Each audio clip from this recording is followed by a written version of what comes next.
ఇప్పుడు ఫైనల్గా మీ అందరికీ ఒక విషయం చెప్పను. నా బాధ్యత. నేను అనారోగ్యం పాలైపోయి ఇన్ని ఇబ్బందులు పడుతూ నేను ఎంత కష్టపడుతున్నా, మీకు ఎన్నో సమస్యలు ఉన్నాయి, వాటికి మార్గాలు చెప్పాను. ఇప్పుడు డైరెక్ట్ రిఫరల్ నేను ఇస్తాను. ఇప్పుడు ఇంతవరకు ఉన్న రిఫరల్స్ అన్నీ ఉంటాయి, అవి తీసేను, కానీ దాంట్లో మీకు ఏ ఇన్కమ్ లేదు. ఇప్పుడు నేను డైరెక్ట్ రిఫరల్ ఒకటి ఇస్తున్నాను. ఇందులో మీకు నచ్చిన వాళ్ళందరూ అది తీసుకోండి, లేని వాళ్ళందరూ ఆగిపోండి. మీ అకౌంట్ని మెర్జ్ చేస్తారా, మీ అకౌంట్ని పర్చేజ్ చేస్తారా, మీ అకౌంట్ని ట్రాన్స్ఫర్కి ఇచ్చుకోండి, అలాగే నేను అన్నట్టుగా పర్చేజ్కి ఇచ్చేసుకోండి. ఈ మూడింటికి అవకాశం నేను కల్పిస్తున్నాను. మీకు డబ్బులు అయిపోతాయి. మీరు పెట్టిన 500 లేదా మీరు పెట్టిన 2100 లేదా ఎడ్యుకేషన్ అకౌంట్ అయితే మీరు పెట్టిన 3500 లేకపోతే 7500. ఇంకొక విషయం కూడా మీకు చెప్పాలా, ఈ ఎడ్యుకేషన్ అకౌంట్లు దీన్ని చాలా తక్కువ అకౌంట్స్ అయ్యి 5 లక్షల కూపన్స్ మాత్రమే నేను ఇచ్చాను. 5 లక్షల కూపన్స్లో ఉన్నవి కంటే తక్కువగా టైం అయిపోయింది. ఈలోపు 5 లక్షల కూపన్స్ అవ్వలేదు. అప్పుడు నేను మీకు టైం ఇచ్చాను కదా, ఆ టైం అయిపోయింది కాబట్టి అవి చాలా తక్కువ వెళ్ళాయి. అవి కూడా మీకు సంఖ్య చెప్తాను నేను. మీకు ఎన్ని అకౌంట్స్ ఉన్నాయో అవన్నీ కూడా మీకు పనికొస్తాయి. మీకు వద్దంటే అమ్మేయండి, నేను అమ్మి పెడతాను. లేదంటే ఎవరు కొనప్పది నేను కొనేసుకుంటాను, నాకు పెద్ద కష్టమేం కాదు. నేను కొనుక్కున్న, మీ దగ్గర కొనుక్కున్న ఈ అకౌంట్స్ని వచ్చినటువంటి కాయిన్స్ కూడా ఆ స్టాకబుల్లో ఉన్న వాటిని నేను అమ్ముకోవచ్చాయి. మీకు 500 రూపాయలు లేదా ఆ పెద్ద అకౌంట్లకి అయితే దాని డబ్బులు నేను ఇచ్చుకున్నట్లయితే అవి నేను అమ్ముకుంటాను. లేదు బయట వాళ్ళు కొనేసుకుంటే అకౌంట్ పరంగా టోటల్ అకౌంటే మెర్జ్ చేసుకున్న అకౌంట్లోంచి మీరు చేసినా బయట వాళ్ళు చేసుకున్న మెర్జ్ అకౌంట్లోంచి మొత్తం టోకెన్గా ఆ స్టాకబుల్ కాయిన్స్ మీరు అమ్మేసుకుని ఏర్పాటు చేస్తాను. అవి చాలా తక్కువ రోజుల్లోనే అది కూడా వచ్చేస్తుంది. ఇప్పుడు నేను మరొక విషయం చెప్తున్నాను. ఇప్పుడు బీవీ హార్ట్ నుంచి మీలో ఎవరైనా బండి ట్రైల్ వేసుకొని వచ్చి మీరు షోరూమ్ పెట్టుకుంటానని ముందు మీరు దాన్ని ఫ్యాక్టరీ పెట్టుకుంటానంటే నేను పర్మిషన్ ఇస్తాను, మీరు పెట్టుకోండి. నేను బీవీ హార్ట్ మీకు సప్లై చేస్తాను ఒక రేట్కి. అలాగే మీరు ఆ బళ్ళు ఎక్కడి నుండి దొరుకుతాయో నేనే మీకు నేను సప్లై చేయిస్తాను. అవి మీరు కలిపి అమ్ముకొని షోరూమ్లు ఇచ్చుకోండి. ఆ షోరూములకి మీరు ఇచ్చేసుకుంటే మీరే నడుపుకోండి. నేను బీవీ హార్ట్ నేను మీకు సప్లై చేస్తాను. ఆ బళ్ళు కూడా మీకు విదేశాల నుంచి కానీ స్వదేశంలో ఉన్నాయి కానీ ఇప్పుడు మన దేశంలో కూడా బళ్ళు తయారవుతున్నాయి, ఆటోలు ఇవన్నీ తయారైపోతున్నాయి. అవి కూడా మీరు కొనుక్కుని ఏర్పాటు చేస్తాను. మీకు వచ్చే ఏర్పాటు చేస్తాను. ఎలా రావాలో అవి కూడా మీకు సప్లై ఇస్తాను నేను. అలాగే మీరు డైరెక్ట్గా మీరు ఆ అకౌంట్స్ కూడా అకౌంట్స్ కాదు, ఆ బండి కూడా మీరు కొనుక్కోవచ్చు. ఇలా వీటిలోంచి కూడా నాన్ స్టాకబుల్ మీకు వచ్చేటట్టుగా ఇప్పుడు నేను ఇచ్చే కొత్త రిఫరల్లో డైరెక్ట్ రిఫరల్లో నేను మీకు ఇస్తాను. దీంట్లో మీకు ఎటువంటి ఇబ్బంది లేకుండా జరుగుతుంది. ఇంట్రెస్ట్ ఉన్నవాళ్ళు ఆల్రెడీ నన్ను అడుగుతున్నారు. ఇంట్రెస్ట్ ఉన్నవాళ్ళు గతంలో నాకు కొన్ని షోరూమ్ ఉండి 35 షోరూమ్ ఉండి ఆ 35 షోరూముల వాళ్ళలో కొంతమంది ఇప్పుడు మా షోరూమ్లు మాకు మళ్ళీ మీరు ఇవ్వండి అన్నారు. నేను వాళ్ళ డబ్బులు ఇచ్చేసాను. ఆ బళ్ళు ఇచ్చిన బళ్ళు కూడా వెనక్కి తీసుకోలేదు. ఆ డబ్బులు నేనే నష్టపోయాను. బళ్ళు డబ్బులు వాళ్ళకు వదిలేసి మళ్ళీ వారు ఇచ్చిన డబ్బులన్నీ కూడా నేను వెనక్కి ఇచ్చేసాను అవన్నీ. ఇప్పుడు వాళ్ళందరూ ఆ గుడ్ విల్ నాకు ఉంది కాబట్టి వాళ్ళలో చాలామంది అయ్యే షోరూమ్ను మాకు కన్ఫర్మ్ చేసేయండి ఈ బళ్ళుతోటి అని అడుగుతున్నారు. ఇప్పుడు ఎవరైనా ఇప్పుడు మ్యానుఫ్యాక్చరింగ్ యూనిట్ పెట్టుకున్న వాళ్ళకి నేను ఇది ఇస్తాను. మీలో ఎవరు వస్తున్నారో మీరు రాకపోతే బయట ఉన్న వాళ్ళు ఉన్నారు. ఆల్రెడీ నిన్ను అడిగారు, మొన్న అడిగారు పాత వాళ్ళందరూ, వాళ్ళకి నేను ఇచ్చేస్తున్నాను. అది BMUU అనేసి గోవర్ధన్ మోటార్స్ అన్లిమిటెడ్ యూనివర్సల్ అని నాదొక కంపెనీ ఉంది. మీరు ఆన్లైన్లో కొట్టి చూడండి. BMUU Govardhan Motors unlimited universal అని ఒక కంపెనీ రీసేంజ్ చేసి ఉంది. మీరు ఆన్లైన్లో దాన్ని కొట్టి చూడండి. దాని తాలూకు మ్యానుఫ్యాక్చరింగ్ బ్రాంచెస్ ఇస్తాను నేను. ఆ మ్యానుఫ్యాక్చరింగ్ బ్రాంచెస్లో చేసుకొని దాన్ని కూడా చేసుకొని డబ్బులు సంపాదించుకోవచ్చు. ఈరోజు ఏ పని చేసినా డబ్బులే కావాలి. మీరు వేరే కంపెనీలోకి వెళ్ళి పని చేసినా డబ్బులు కట్టించినా మీకు డబ్బులే కావాలి. అందుకోసం మీరు వేలల్లో కట్టచ్చు, 100ల్లో కట్టచ్చు, లక్షల్లో కట్టచ్చు. వేరే ఐడీలు వేసుకొని ఇప్పుడు రకరకాల కంపెనీల్లో మీరు చేస్తున్నారు, అలాగే ఇది కూడా చేసుకోవచ్చు. ఇది ఇప్పుడు డబ్బులు ఇక్కడ దీంట్లోనూ ఈ నాన్ శాఖబుల్ ఇచ్చేది కూడా నేను అలాంటి దాంట్లో ఉంచే. మీరు మరొక విషయం, ముఖ్యమైన విషయం మీకు చెప్పాలి. మరొక విషయం మీకు చెప్పాలి. డాడీ గారు మా దగ్గర డబ్బులు తీసుకొని మాకే పంచుతున్నారని, లేకపోతే డబ్బులు తీసుకొని పంచుడు కార్యక్రమం పెట్టారు, అదే నాన్ శాఖబుల్ అని కొన్ని వాయిస్లు నేను విన్నాను. మీకు సీరియస్గా చెప్తున్నాను, నేను నిజంగా సీరియస్గా చెప్తున్నాను. పంచుడు కార్యక్రమం ఏంటి? ఆ పదమే తప్పు. పంచుడు కార్యక్రమం ఏంటి? ఆ పదమే తప్పు. ఇప్పుడు ఏ కంపెనీలు చేస్తున్నారు, ఆ కంపెనీలో మీరు కొంత క్యాష్ కడుతున్నారు. అది 550 రూపాయలని కడుతున్నారు, లేదా 350 రూపాయలని కడుతున్నారు, లేకపోతే 5,000 కడుతున్నారు, 10,000 కడుతున్నారు, 8 లక్షలని కడుతున్నారు. ఇలా రకరకాలుగా మీరు కట్టే ఐడియాలు తీసుకుంటున్నారు. అంటే మీరు ఇచ్చిన డబ్బుల్లో నుంచే మీకు నాన్ శాఖబుల్ నేను ఇస్తున్నాను. నాన్ శాఖబుల్ కాకుండా వాళ్ళు మీరు ఇచ్చిన డబ్బుల్లోంచి కమిషన్ కావచ్చు, మీరు ఇచ్చిన డబ్బుల్లో నుంచి ఈ పేర్ ఇన్కమ్ కావచ్చు, మీరు ఇచ్చిన డబ్బుల్లో నుంచి టూర్లకు కావచ్చు, మీరు ఇచ్చిన డబ్బుల్లో నుంచి గిఫ్ట్లు కావచ్చు, మీరు ఇచ్చిన డబ్బుల్లో నుంచే గోవా తీసుకెళ్తాను, లేదా మీకు అండమాన్ తీసుకెళ్తాను, లేకపోతే మీకు దుబాయ్ తీసుకెళ్తాను, లేదా ఎక్కడికో తీసుకెళ్తానని చెప్తున్నారు. అవి మీరు ఇచ్చిన డబ్బుల్లోంచే. అంటే అది పంపకం కదా, లేదా వాళ్ళ అమ్మా నాన్న సంపాదించుకున్న డబ్బుల్లోంచి మిమ్మల్ని సరదాగా తీసుకెళ్తున్నారా, ఊరకనే మీకు కమిషన్లు ఇస్తున్నారా? ఇప్పుడు మీరు ఒక ప్రొడక్ట్ కొనుక్కున్నారు, ఏదైనా సబ్బు పౌడరో ఏదో కొనుక్కున్నారు, టిఫినో ఏదో, అంటే మీరు ఇచ్చిన డబ్బుల్లో నుంచి వాళ్ళు గోధుమ పిండి తీసుకొస్తాడు, ఆయిల్ తీసుకొస్తాడు, బంగాళదుంపలు తీసుకొస్తాడు, పూరి చేసిస్తాడు. మీరు ఇచ్చిన డబ్బుల్లో నుంచి ఆ లాభం తీసుకుంటాడు. మీరు ఇచ్చిన డబ్బుల్లో నుంచి అందులో పనిచేస్తున్న వాళ్ళకి జీతాలు ఇస్తాడు, లేదంటే దానికి రెంట్ కడతాడు ఆ షాప్కి. అంటే నేను ఇచ్చిన డబ్బులు పంచుడు కార్యక్రమం అంటారు దాన్ని. అదే మీరు బ్యాంకులో డబ్బులు వేసుకుంటున్నారు, అదే మీకు లోన్స్ ఇస్తున్నాడు. అందులో ఉన్న జీతాలకు లేదా లోన్కి మీకు కమిషన్స్ ఇలాగ వస్తున్నాయి. అంటే అది పంపుడు కార్యక్రమమా, డబ్బులు పంచడమా? కాదే. లేదా అంతెందుకు, క్షమించాలి ఇలాగ అన్నందుకు ప్రభుత్వాలు కూడా. ఇప్పుడు సెంట్రల్ గవర్నమెంట్కి కూడా డబ్బులు కడుతున్నారు మీ ట్యాక్సుల రూపంలోనూ, అవి తీసుకొచ్చి మీకు పథకాల రూపంలోనూ రోడ్ల రూపంలో ఇస్తున్నారు. పంచుడు కార్యక్రమం అది. అలా నించున్న వాళ్ళు ఎవరైనా సరే స్టేట్ గవర్నమెంట్కి, సెంట్రల్ గవర్నమెంట్ వాళ్ళు, అక్కడ ఉన్న ప్రతినిధులు వాళ్ళ ఇళ్లలోంచి తీసుకురారు కదా, ప్రజల సొమ్మే కదా పంచుతారు. ప్రజల దగ్గర తీసుకుని ట్యాక్స్లే కదా వాళ్ళకి ఇస్తారు. అలాగే ఒక వ్యాపారం, ఈరోజు రిలయన్స్ వాడు మీ దగ్గర జియో నుంచి తీసుకుంటున్నాడు, దాని టవర్కి దీనికి కడుతున్నాడు, టవర్ రెంట్లు కడుతున్నాడు, లేకపోతే రీఛార్జ్ చేసిన వాడు కమిషన్లు ఇస్తున్నాడు, అందులో పనిచేసే వాళ్ళు జీతాలు ఇస్తున్నారు. ఇలా ఏ కంపెనీ అయినా సరే, ఏ నెట్వర్క్ అయినా సరే, ఏ ప్రోడక్ట్ అయినా సరే, అంటే డబ్బులు పంచడం కాదే అది, పంచుడు కార్యక్రమం కాదే అది. మీకు కాయిన్స్ ఇచ్చాను, మీరు అమ్ముకుంటున్నారు. మీరు సేలబుల్ కాయిన్స్ చాలా అమ్ముకున్నారు. ఆ అమ్ముకున్న కాయిన్స్ తాలూకు డబ్బులని నాకు ఇచ్చారా? మరి నాకు ఇచ్చేయాలి కదా, మీరు పంచుడు కార్యక్రమం చేయాలి కదా. మీరు నాకు ఇవ్వలేదే. మరి నేను అమ్ముకున్న కాయిన్స్ తాలూకు నేను మీకు అందులో కొన్ని తీసి సెల్లని, బండిని, కారుని మీకు పంచాను. అలాగే నాన్ శాఖబుల్ అని మీకు ఇచ్చాను. అలాగే నేను ఈ అకౌంట్స్ మెయింటెనెన్స్ ఇదంతా. ఇప్పుడు సర్వర్ మెయింటెనెన్స్ ఉన్నాయి. ఈ సర్వర్ మెయింటెనెన్స్కి నేను ఒక విషయం చెప్తాను. సర్వర్ మెయింటెనెన్స్ ఎంత అవుతున్నాయో మీకు తెలియట్లేదు.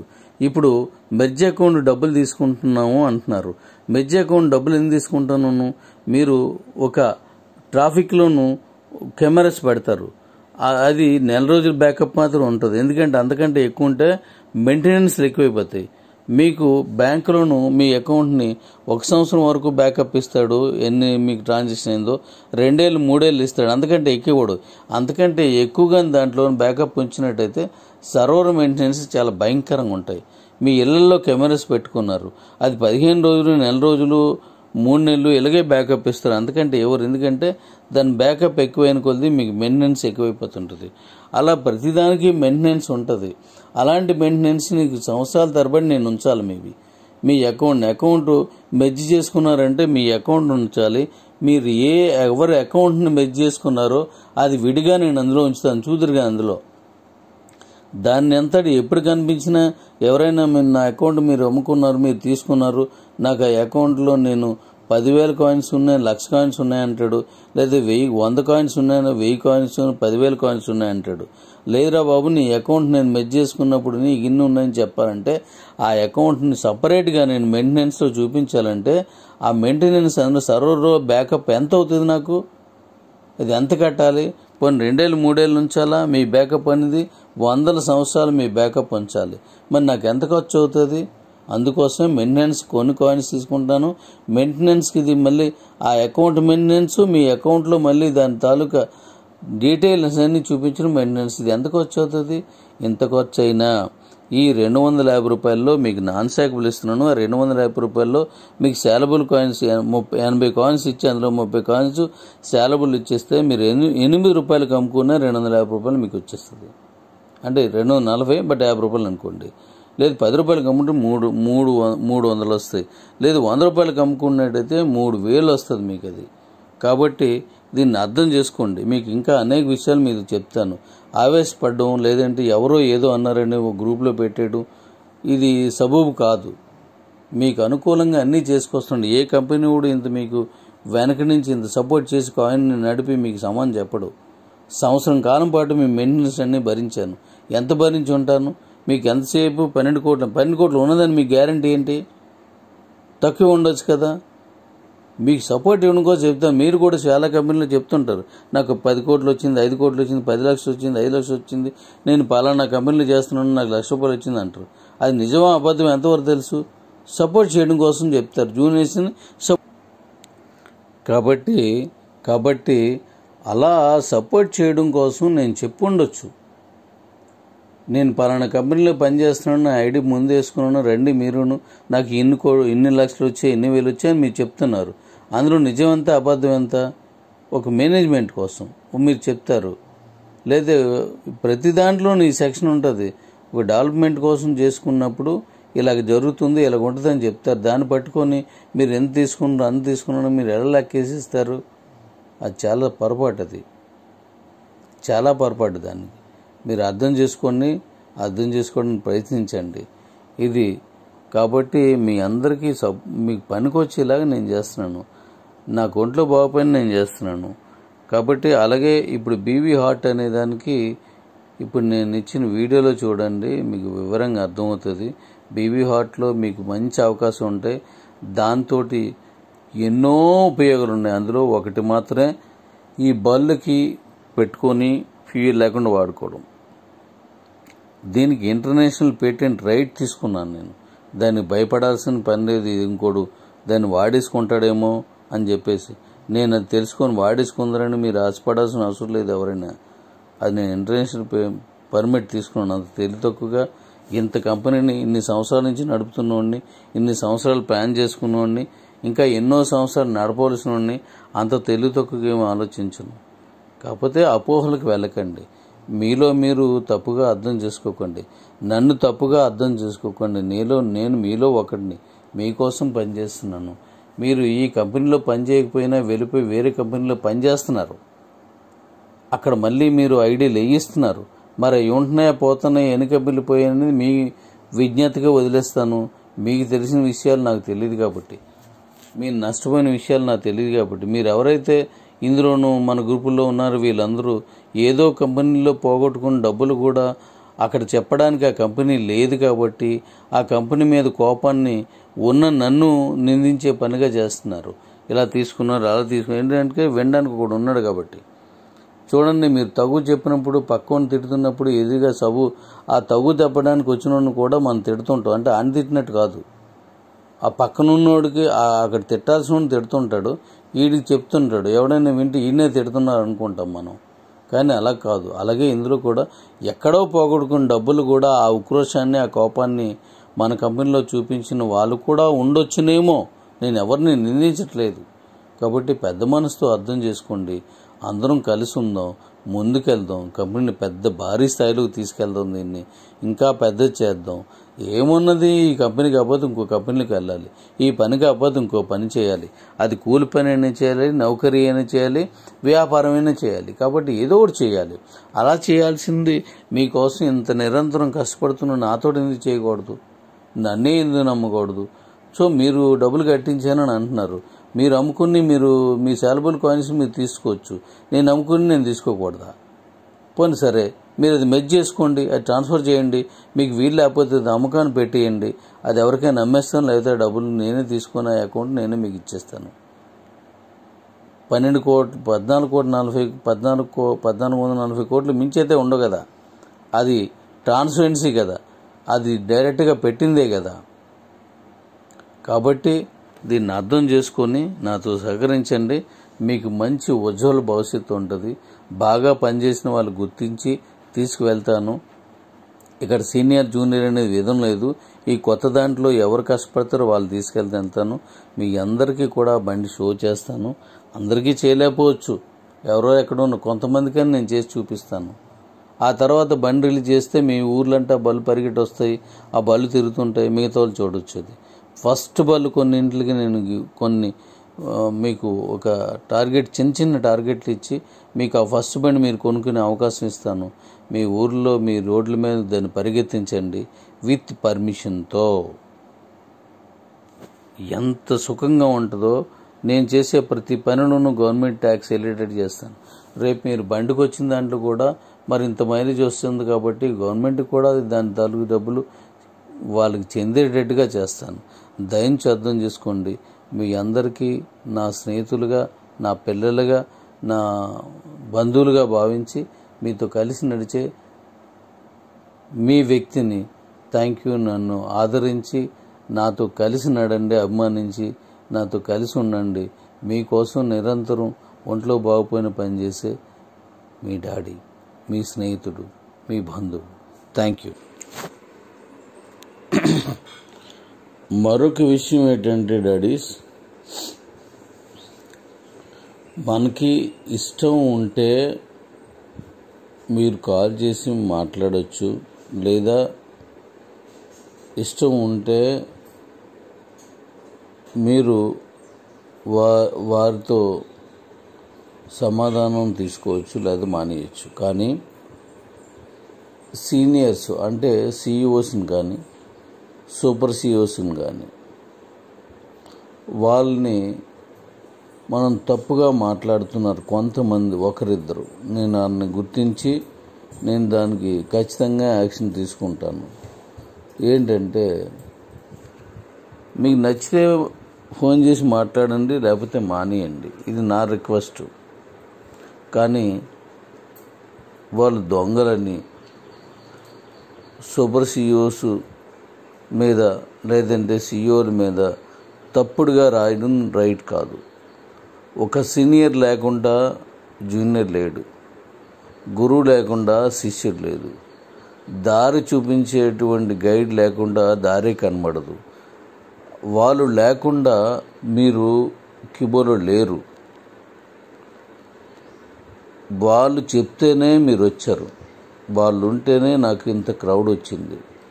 వాళ్ళను తప్పుగా మాట్లాడడం నాకు ససేమ్రా ఇష్టం లేదు, చాలా తప్పది. ఇప్పుడు మీ జూనియర్స్ ఉన్నారు, మరి మీ జూనియర్స్కి మీరు సీనియరే. మీరు సీఈఓ సూపర్ సీఈఓ కాకపోవచ్చు, కానీ మిమ్మల్ని కూడా అదే దారికి మీరు వాళ్ళు ఏమన్నారో అవన్నీ మీకు వర్తిస్తాయి. మీ కిందన పెద్ద టీం ఉందని మీరు గొప్పగా చెప్పుకుంటున్నారు. అలా చెప్పుకునే మీకు మీ పైన సీనియర్స్ని తప్పుపట్టి నిందించేటువంటి అర్హత మీకు లేదు. ఎందుకంటే మీరు వాళ్ళని ఏమంటున్నారో మీ కింద ఉన్న జూనియర్స్కి మీరు అదే అవుతారు. తప్పు.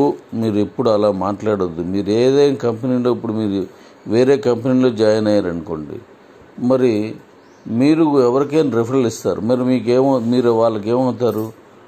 మీరు వాళ్ళు ఎలాగైతే నిందించారో దొంగలని, తప్పుగాను, అలాగే మీరు కూడా వాళ్ళకి అదే అవుతారు. ఇక రెండు, ఇప్పుడు రేపు ఎవరికైనా మీరు రిఫరల్ ఇస్తే మరి వాళ్ళకి మీరేమవుతారు?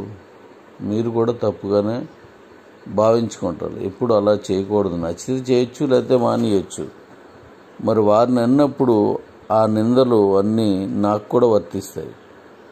నేను వాళ్ళకి సీనియర్ని, నేను వాళ్ళకి సుప్రీం సీఈఓ అని.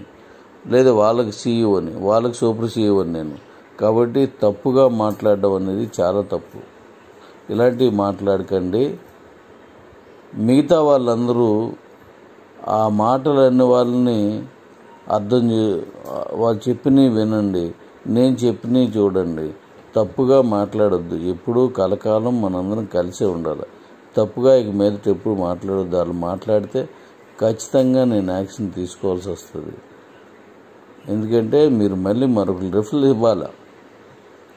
మన కంపెనీలో కావచ్చు, వేరే కంపెనీలో కావచ్చు. Thank you. అన్నిదా భావించవద్దు. ఇప్పుడు మనందరం కలిసే నడవాలి.